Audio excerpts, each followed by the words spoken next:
Nah, pemirsa, berbicara mengenai pembelajaran jarak jauh, ada peristiwa memprihatinkan terjadi di Kabupaten Garut, Jawa Barat. Di tengah pandemi COVID-19, seorang ayah terpaksa mencuri ponsel untuk kebutuhan belajar daring sang anak. Pelaku mengaku terpaksa mencuri handphone karena tidak memiliki biaya untuk membeli handphone agar anaknya bisa mengikuti sekolah dari rumah. Korban yang mencari tahu pelaku melalui aplikasi pelacak ponsel akhirnya berhasil menemukan pelaku yang tengah berada di tempat tinggalnya. Namun korban akhirnya memaafkan pelaku karena saat mendatangi rumahnya, anak pelaku tengah belajar online menggunakan ponsel tersebut. Mengetahui peristiwa memprihatinkan ini, sejumlah jaksa di Garut membantu sang anak dalam proses belajar secara daring dengan memberikan 1 buah handphone serta bantuan lainnya. Untuk pembayaran per bulannya berapa setiap bulannya? Dan untuk mengetahui kisah selengkapnya dari peristiwa yang memprihatinkan ini, kita sudah terhubung melalui sambungan Skype dengan Bapak Sugeng Haryadi, Kepala Kejaksaan Negeri Garut. Selamat sore, Pak Sugeng. Selamat sore, Mbak Naila. Pak Sugeng, awal mulanya mengetahui peristiwa ini dari mana dan kabarnya korban sempat melapor ya, Pak? Betul, Mbak Naila. Awalnya saya mendapatkan informasi ini pada waktu itu hari Selasa. Sore saya membaca media online ya yang menceritakan adanya ayah yang mencuri HP untuk kepentingan daring anaknya. Nah, begitu jam 5 sore saya perintahkan Pak Kasibidum saya untuk menelisik keadaan rumah atau lingkungan dari ayah yang mencuri tersebut.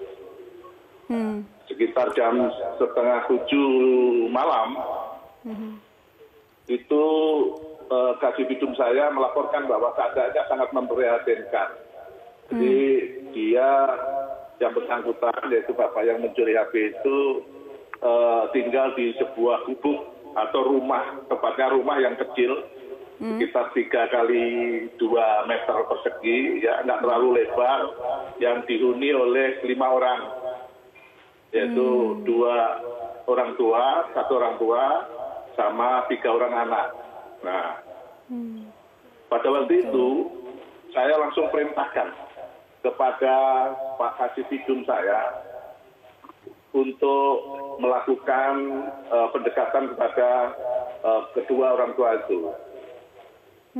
Awalnya mereka ketakutan. Mereka ketakutan juga.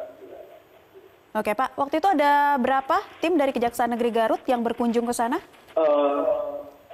Pada waktu malam itu kami perintahkan 2 orang jaksa untuk meneliti keadaan rumah yang bersangkutan. Oke, pekerjaan pelaku atau sang ayah yang mencuri handphone untuk anaknya mendapatkan fasilitas belajar daring ini sebagai apa, Pak? Sebagai buruh tani, Pak. Dan memang di sekitar lingkungan tersebut banyak para pekerja buruh tani lain ya?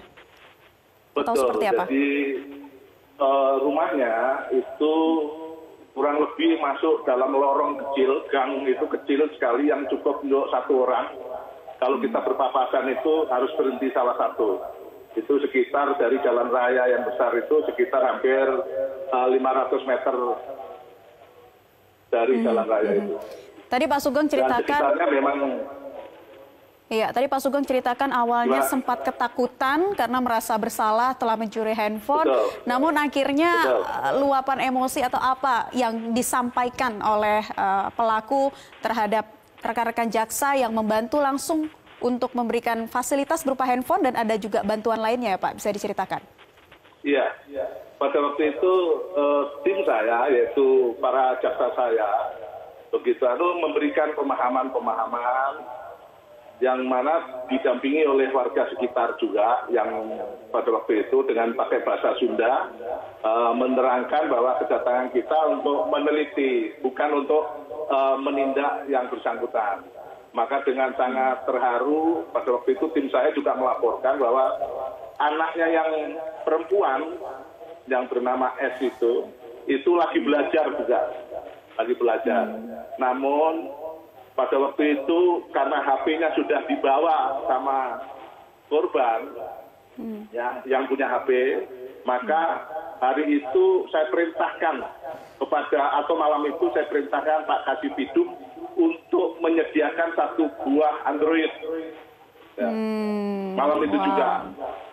Respon keluarga seperti apa, Pak?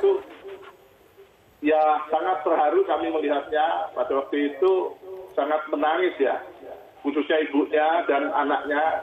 Kalau bapaknya yang menangis karena sangat terharu juga dengan kedatangan para jaksa itu.